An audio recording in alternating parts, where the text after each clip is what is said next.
नमस्ते, मेरा नाम है चारू सिंह और लाइव लॉ में आपका स्वागत है।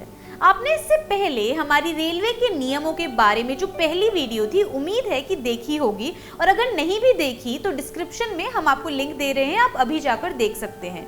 तो आज ही इस वीडियो में हम भारतीय रेलवे से जुड़े 4 मुद्दों को उठाएंगे और आपको उनके बारे में जानकारी देंगे।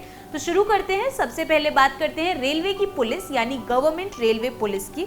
देखिए, एक सरकारी रेलवे पुलिस का अधिकार अपने ज्यूरिसडिक्शन में यानी अपने क्षेत्र में वैसा ही होता है जैसे कि अपने क्षेत्र में एक डिस्ट्रिक्ट पुलिस यानी जिला पुलिस का होता है, और उसके अतिरिक्त उनके कुछ विशेष कर्तव्य भी होते हैं। तो देखते हैं कि वो क्या है। पहला कर्तव्य है रेलवे स्टेशन पर और रेल के अंदर व्यवस्था बनाए रखना। इसके लिए उनका काम है कि वो यात्रियों की भीड़ को नियंत्रण में रखें। रेलवे स्टेशन पर, प्लेटफॉर्म के ऊपर, टिकट बुक करने की जगहों पर, वेटिंग हॉल्स यानी इंतजार करने के कमरों में, और अंदर और बाहर जाने के रास्तों पे, और तब भी जब कोई आपातकालीन या फिर इमरजेंसी की स्थिति बन जाए। उनका ये काम भी है कि वो वाहनों यानी व्हीकल्स की भीड़ को स्टेशन के आसपास नियंत्रण में रखें, कंट्रोल में रखें। उन्हें स्टेशन पर रुकी गाड़ियों में व्यवस्था बनाए रखनी होगी और गाड़ियों में अधिक भीड़-भाड़ को रोकना होगा। साथ ही स्टेशन पर खड़ी लोडेड पैसेंजर ट्रेनों में सुपरविजन यानी पर्यवेक्षण करना होगा। उनको ये भी काम है कि कोई रुकावट पैदा करने वाले या उपद्रव करने वाले यात्रियों को गिरफ्तार करें, छुआछूत फैलाने वाली बीमारी से ग्रस्त लोगों को स्टेशन से हटाएं और पूरी जगहों को भिखारियों से मुक्त रखें। उनका ये भी कर्तव्य है कि जब टर्मिनल स्टेशन पर गाड़ी आए तो वो डिब्बों की जांच करें और देखें कि कोई सामान तो यात्रीगण पीछे छोड़कर नहीं चले गए, किसी चीज के साथ कोई छेड़खानी तो नहीं करी गई है, और पूरा निरीक्षण करना टर्मिनल स्टेशन पर आई हुई गाड़ी का भी उनका ही कार्य है। ट्रेनों में या स्टेशन पर मरने वाले लोगों का शव हटाना या बीमार यात्रियों को अस्पताल ले जाना भी उनका काम है।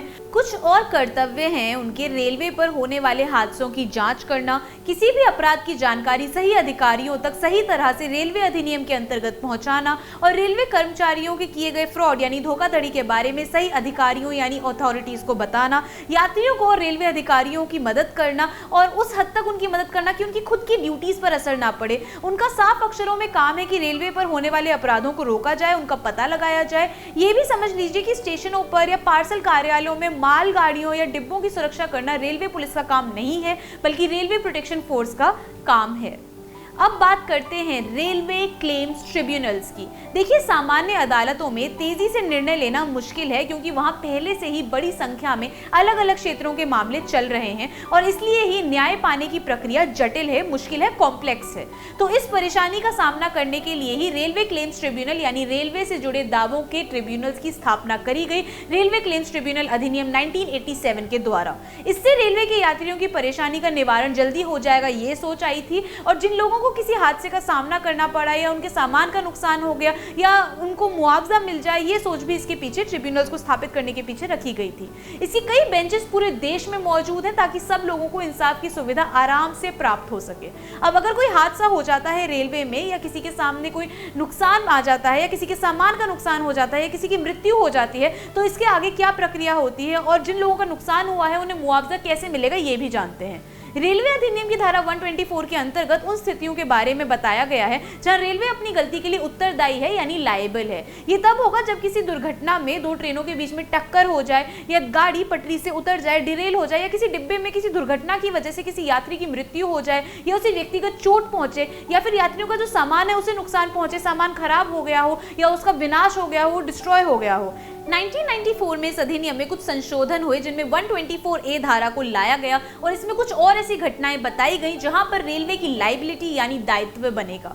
यहां पर अनटोवर्ड इंसिडेंट्स यानी अप्रिय घटनाओं में रेलवे की लायबिलिटी जोड़ी गई। अधिनियम की धारा 123 के हिसाब से अनटोवर्ड घटनाओं में terrorist and disruptive prevention act 1987 की धारा 3(1) के अंतर्गत किसी आतंकी घटना को शामिल किया गया। डकैती, हिंसक मामला और रॉबरी भी शामिल किए गए साथ ही, और ट्रेन में इंतजार करने वाली जगहों या कमरों में, क्लोक रूम में, ऐसी जगहों पे या ट्रेन के अंदर भी गोली चलाना, आग लगा देना या दंगे हो जाना भी इन सब में शामिल है।